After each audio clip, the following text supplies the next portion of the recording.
Hi நண்பர்களே, நம்ம தயிர் எப்படி காய்ச்சலான்றதை பார்க்கலாம். நான் வந்து அடுப்பில் வச்சு பால் சூடு பண்ணிட்டேன். பால் வந்து ரொம்ப சூடாக இருக்கக்கூடாது, ரொம்ப நார்மலான சூடும் இருக்கக்கூடாது, கொஞ்சம் திட்டமாக இருக்கணும், வித விதப்பாக இருக்கணும்.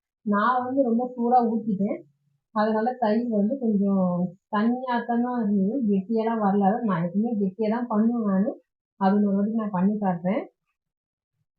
புளிப்பாக வரத்துக்கு தயிர் வந்து பாக்கெட் தயிர் கொஞ்சம் எடுத்துக்கலாம். அவங்க கிட்ட தயிர் வாங்கி அந்த தயிரில் கொஞ்சம் நான் கலந்து ஊற்றுவேன். நான் ரெண்டுமே மிக்ஸ் பண்ணாதான் தயிர் வந்து கொஞ்சம் புளிப்பு சுவை இருக்கும். அதனால இது மாதிரி நான் செய்வேன். மண்ணு மாதிரி வேணும்னா ஒரு பாக்கெட் தயிர் கூட ஊற்றுங்க, ஓகே தான்.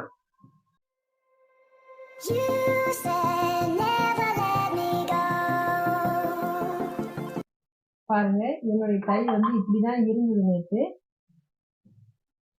ஃப்ரெண்ட்ஸ், இந்த வீடியோ உங்களுக்கு பிடிச்சிருந்தா லைக் பண்ணுங்கள், ஷேர் பண்ணுங்கள், மறந்துடாமல் சப்ஸ்கிரைப் பண்ணி பெல் பட்டன் அழுத்துங்க. அப்போ தான் நான் அப்புறம் ஒவ்வொரு வீடியோ உங்களுக்கு நோட்டிஃபிகேஷனாக வரும். பாய் நண்பர்களே.